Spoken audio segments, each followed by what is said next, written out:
नमस्कार। आज मैं आपके समक्ष आधुनिक हिंदी साहित्य के श्रेष्ठ कहानीकार व उपन्यासकार मुंशी प्रेमचंद द्वारा रचित पंच परमेश्वर कहानी को लेकर उपस्थित हुआ हूँ। एक वीडियो के रूप में मैंने इस कहानी को 2 भागों में बांटा है। पार्ट 1 वीडियो में मैं इस कहानी का मूल भाव या सार या सारांश या कथानक को प्रस्तुत करना चाहता हूं, जबकि पार्ट 2 वीडियो में मैं इस कहानी का उद्देश्य या संदेश तथा शीर्षक या नामकरण की सार्थकता को आपके समक्ष अत्यंत सरल भाषा में प्रस्तुत करना चाहता हूं। हिंदी एजुकेशनल चैनल में मैं आपका स्वागत करता हूं। तो आइए अब मैं आपके समक्ष पार्ट 1 वीडियो के रूप में कथा सम्राट मुंशी प्रेमचंद द्वारा रचित पंच परमेश्वर कहानी का मूल भाव या सार या सारांश या कथानक को अत्यंत ही सरल भाषा में प्रस्तुत करना चाहता हूं। इसे आप ध्यान देकर सुनिएगा। कथा सम्राट मुंशी प्रेमचंद द्वारा रचित पंच परमेश्वर कहानी का मूल भाव या सार या सारांश या कथानक। मुंशी प्रेमचंद केवल आधुनिक हिंदी साहित्य के ही नहीं बल्कि विश्व साहित्य के एक महान कथाकार हैं। इन्हें कलम का सिपाही या कलम का जादूगर भी कहा जाता है। इन्होंने विशेषकर कथा साहित्य को जीवन का मुख्य अंग मानकर अपनी रचनाओं के माध्यम से मानव जीवन की विभिन्न समस्याओं को बड़े ही सुंदर ढंग से दिखलाने का प्रयास किया है।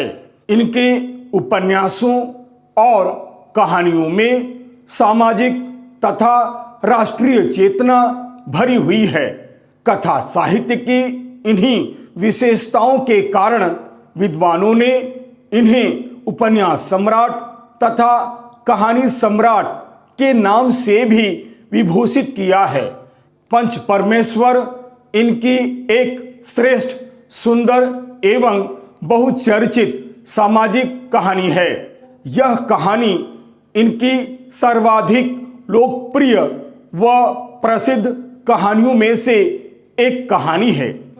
यह कहानी सन 1916 ईस्वी में सरस्वती पत्रिका में प्रकाशित हुई थी। कहा जाता है कि इस कहानी का नाम शुरू में पंचायत रखा गया था, परंतु बाद में महावीर प्रसाद द्विवेदी ने इस कहानी का नाम बदलकर पंच परमेश्वर रखा और इसी नाम से उन्होंने इसे सरस्वती पत्रिका में प्रकाशित भी किया। यह कहानी साफ सुथरी तथा सरल भाषा में लिखी हुई एक सामाजिक आदर्शोन्मुखी यथार्थवादी कहानी है। इस कहानी के माध्यम से कहानीकार ने ग्रामीण परिवेश को बड़े ही सुंदर ढंग से उजागर किया है। साथ ही साथ ग्रामीण परिवेश में पंचायतों के महत्व को भी बड़े ही सुंदर ढंग से बतलाया है। पंच के पद पर बैठा हुआ आदमी न किसी का दोस्त होता है और न किसी का दुश्मन। न्याय के सिवा उसे और कुछ नहीं सूझता है। पंच के मुख से परमेश्वर या खुदा बोलता है।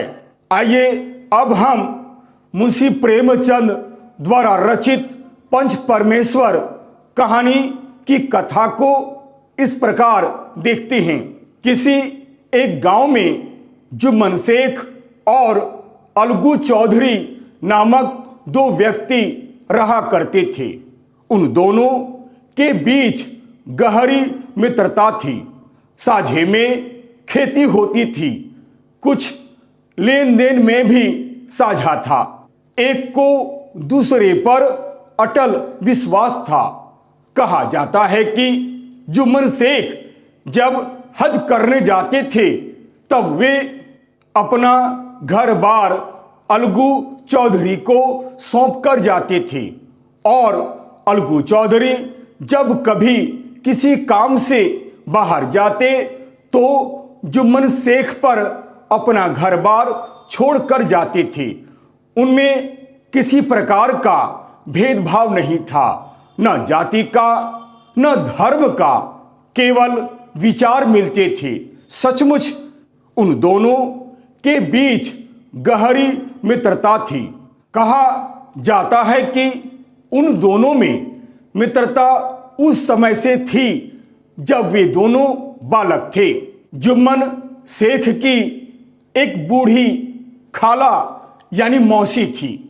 उसके पास थोड़ी सी मिल्कियत यानी जमीन जायदाद या धन दौलत संपत्ति भी थी, परंतु अपना कोई निकट का संबंधी नहीं था।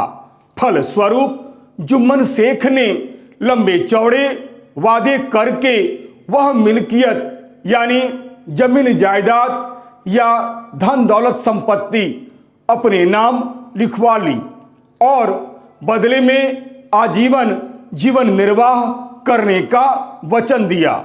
हाँ, जब तक दान पत्र की रजिस्ट्री नहीं हुई तब तक खालाजान का खूब आदर सत्कार किया गया।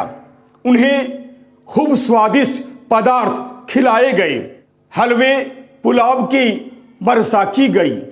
परंतु जैसे ही दान पत्र की रजिस्ट्री हुई, जुम्मन शेख ने मानो इन खातिरदारियों पर भी मुहर लगा दी। जुम्मन शेख की पत्नी करीमन रोटियों के साथ रोज धीरे धीरे कड़वी बातों की कुछ तेज तीखे सालन भी देने लगी थी।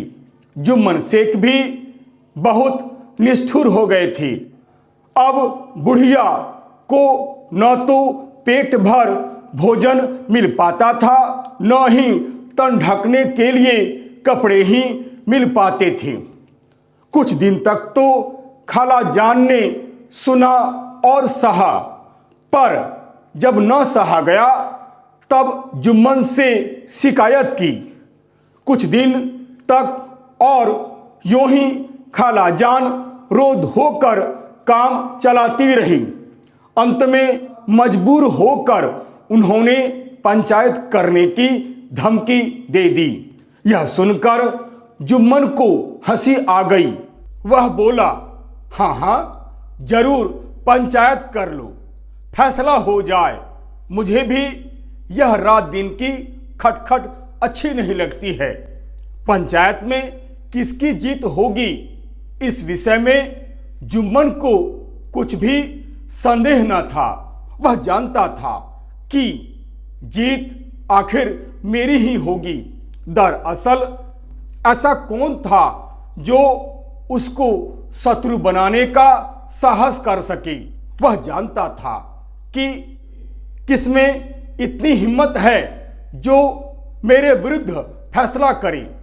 इसके बाद कई दिनों तक बूढ़ी खाला हाथ में एक लकड़ी लिए आसपास के गांव में दौड़ती रही। कमर झुककर कमान हो गई थी।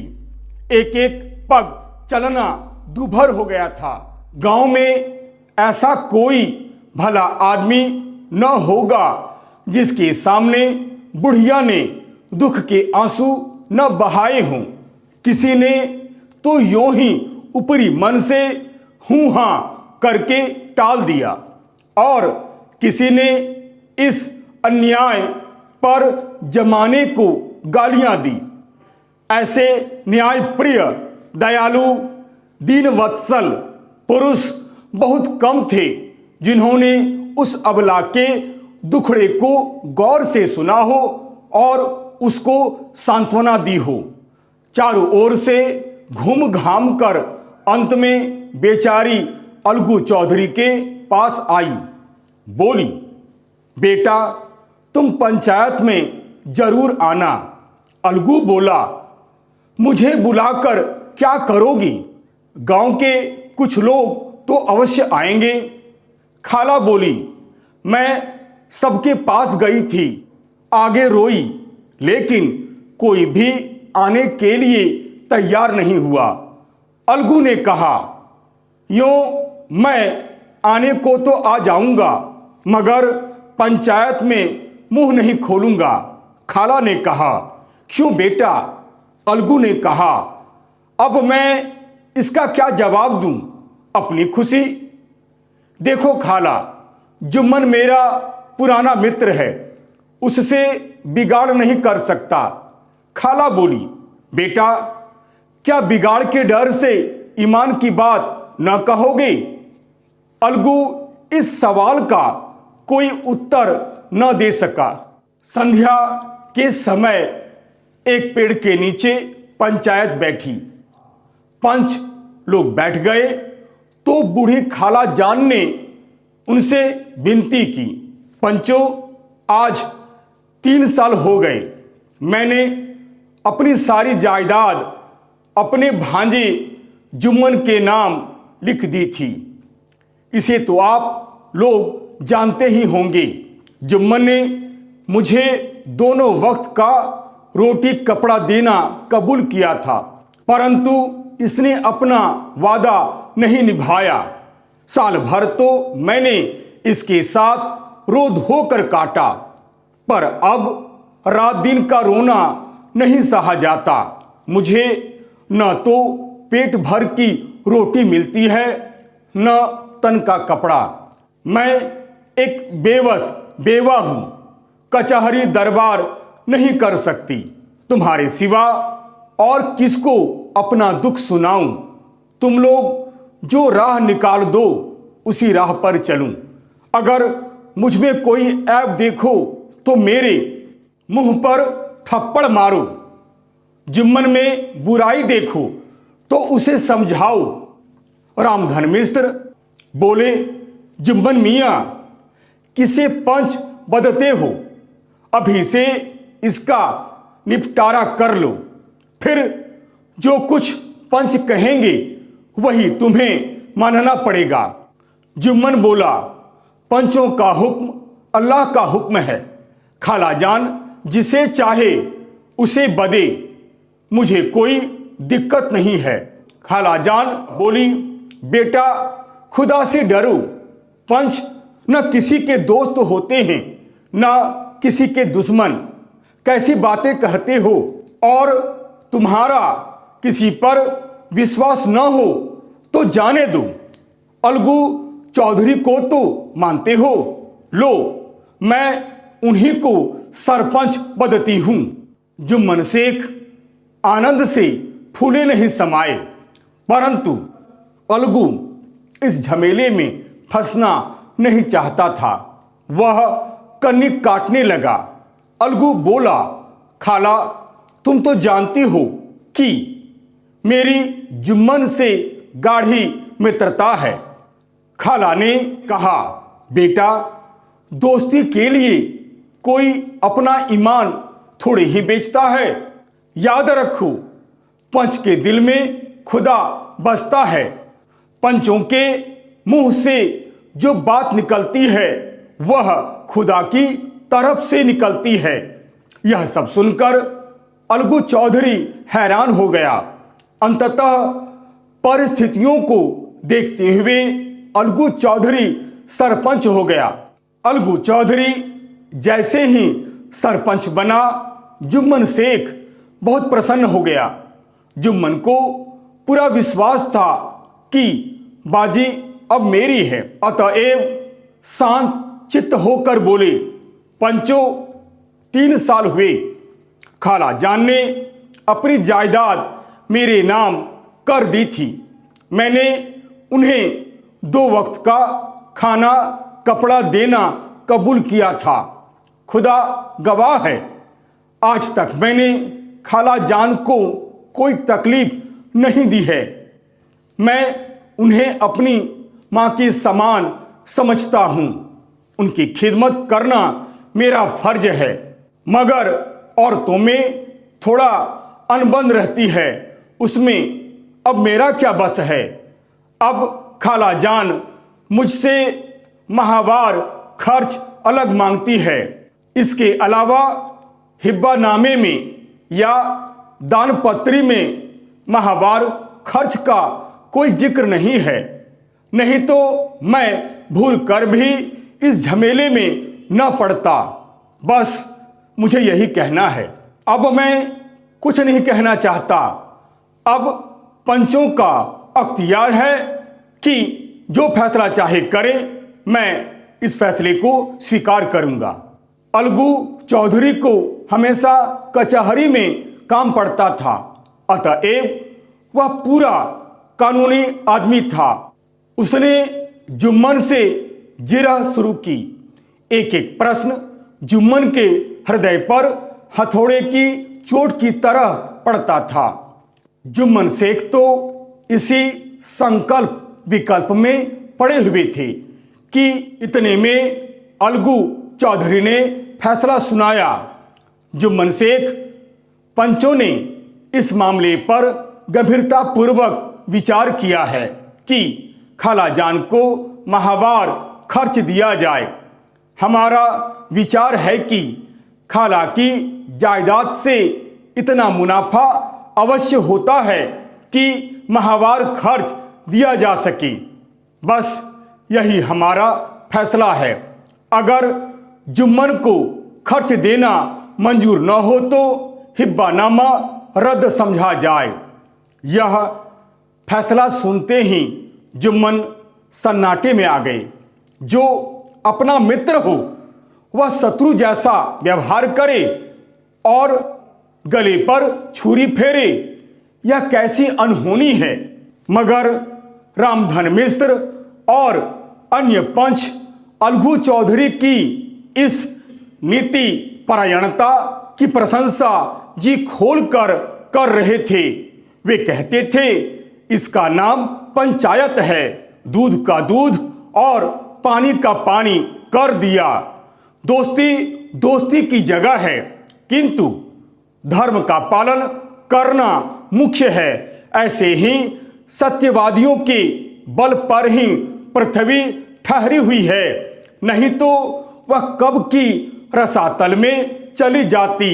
इस फैसले से सभी प्रसन्न थे, परंतु इस फैसले ने अलगू और जुम्मन की दोस्ती की जड़ हिला दी।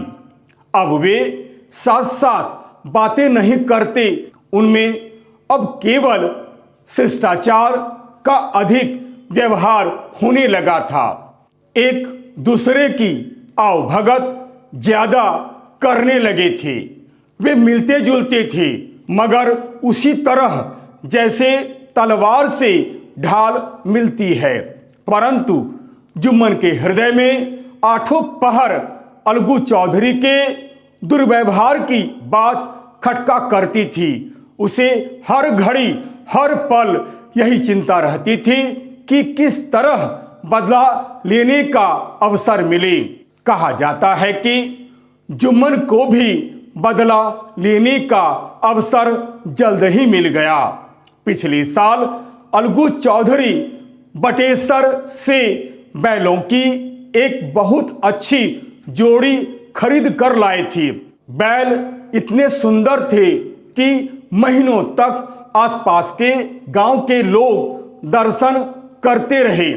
देवयोग से जुम्मन की पंचायत के ठीक 1 महीने के बाद ही इस जोड़ी का एक बैल मर गया। जुम्मन ने दोस्तों से कहा, यह दगाबाजी की सजा है। अलगू को संदेह हुआ कि कहीं ऐसा न हो कि जुम्मन ने बैल को विष दिला दिया है। चौधराइन ने भी जुम्मन पर ही इस घटना का दोषारोपण किया। उसने कहा, जुम्मन ने कुछ कर दिया है। चौधराइन और करीमन में इस विषय पर एक दिन खूब वाद विवाद हुआ। जुम्मन ने किसी तरह शांति स्थापित की। अब अकेला बैल फिर किस काम का। उसका जोड़ा बहुत ढूंढा गया पर न मिला। निदान यह सलाह ठहरी कि इसे बेच डालना चाहिए। गांव में एक समझू साहू थे। वह इक्का गाड़ी हाँकते थे। गांव के गुड़ घी लादकर मंडी ले जाते और मंडी से तेल नमक भर लाते और गांव में बेचते थे। उन्होंने जब इस बैल को एक दिन देखा तो इस बैल पर उनका मन लहराने लगा। उन्होंने सोचा, यह बैल हाथ लगे तो दिन भर में बेखटके 3 खेप हो जाएं। बैल देखा, गाड़ी में दौड़ाया, फिर मोल तोल की और उसे लाकर द्वार पर ही बांध दिया। एक ही महीने में दाम चुकाने का वादा ठहरा। चौधरी को भी गरज थी ही, घाटे की बिल्कुल परवाह नहीं की। समझू साहू ने नया बैल पाया तो लगे उसे रगेदने। वह दिन में 3-3 4-4 बार खेपे करने लगे। न चारे की फिक्र थी न पानी की, बस खेपों से काम था। मंडी ले गए, वहां कुछ सूखा भूसा सामने डाल दिया। बेचारा जानवर अभी दम भी न लेने पाया था कि फिर जोत दिया। अलगू चौधरी के घर था तो चैन की बंसी बजती थी। कहाँ वह सुख चैन, कहाँ यह 8 पहर की खपत। महीने भर में ही वह पिस सा गया। इक्के का जुआ देखते ही उसका लहू सूख जाता था। एक एक पग चलना दूभर था। हड्डियां तक निकल आई थी।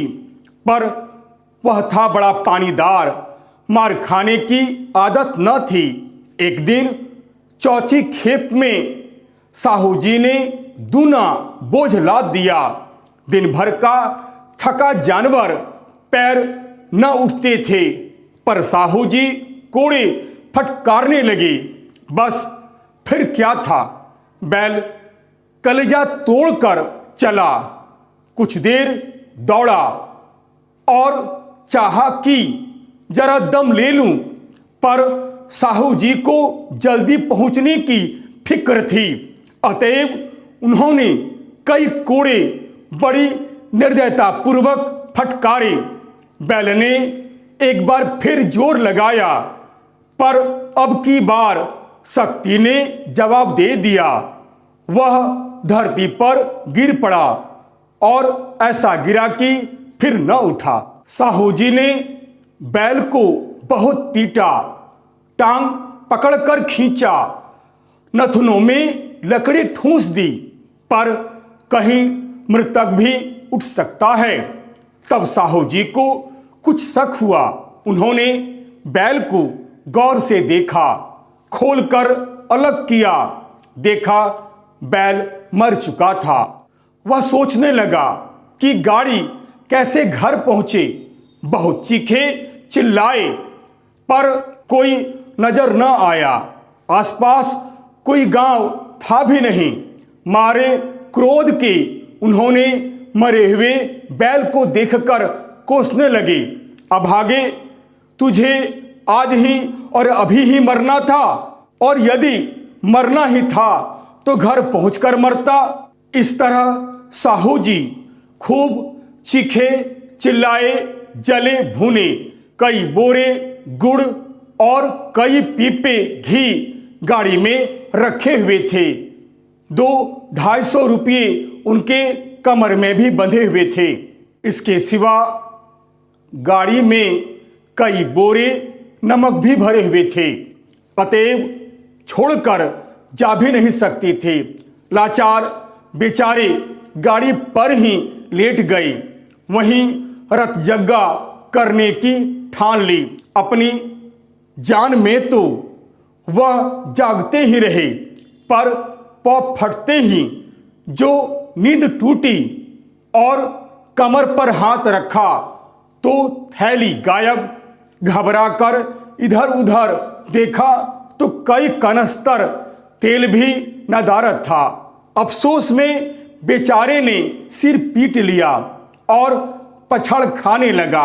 प्रातःकाल रोते बिलखते घर पहुंचे। सहुआइन ने जब यह बुरी बात सुनी तब तो पहले बहुत रोई, फिर अलगू चौधरी को गालियां देने लगी।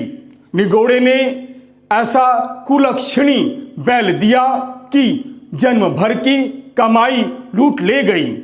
इस घटना को कई महीने बीत गए।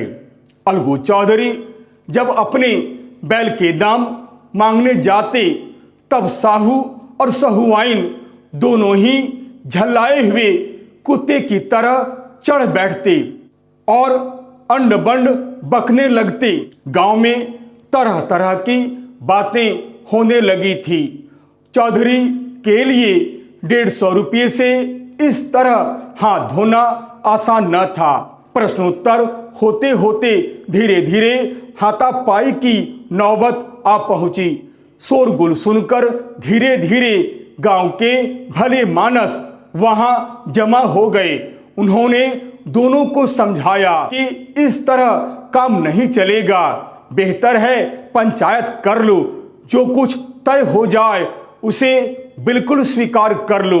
साहू जी राजी हो गए। अलगू ने भी हामी भर दी।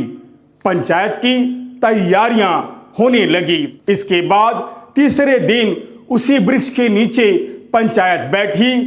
वही संध्या का समय था। पंचायत बैठ गई तो रामधन मिश्र ने कहा, अब देर किस बात की है, पंचों का चुनाव हो जाना चाहिए। बोलो चौधरी, किस किस को पंच बदते हो? अलगू चौधरी ने दीन भाव से कहा, समझू साहू ही चुन ले। समझू साहू खड़े हुए और कड़क कर बोले, मेरी ओर से जुम्मन शेख है। परंतु जुम्मन का नाम सुनते ही अलगू चौधरी का कलेजा धक धक करने लगा, मानो किसी ने अचानक थप्पड़ मार दिया हो। रामधन मिश्र अलगू के मित्र थे, यह बात को ताड़ गए। पूछा, क्यों चौधरी, तुम्हें कोई दिक्कत तो नहीं है? चौधरी ने निराश होकर कहा, नहीं, मुझे कोई दिक्कत नहीं है। पंच के आसन पर बैठते ही जुम्मन शेख के मन में अपने कर्तव्य का ज्ञान हो गया। उसने सोचा, मैं इस वक्त न्याय और धर्म के सर्वोच्च आसन पर बैठा हुआ हूं। मेरे मुंह से इस समय जो कुछ निकलेगा वह देववाणी के समान होगी और देववाणी में मेरे मनोविकारों का कदापि समावेश नहीं होना चाहिए। मुझे सत्य से जौ भर भी टलना उचित नहीं है। पंचों ने दोनों पक्षों से सवाल जवाब करने शुरू किए।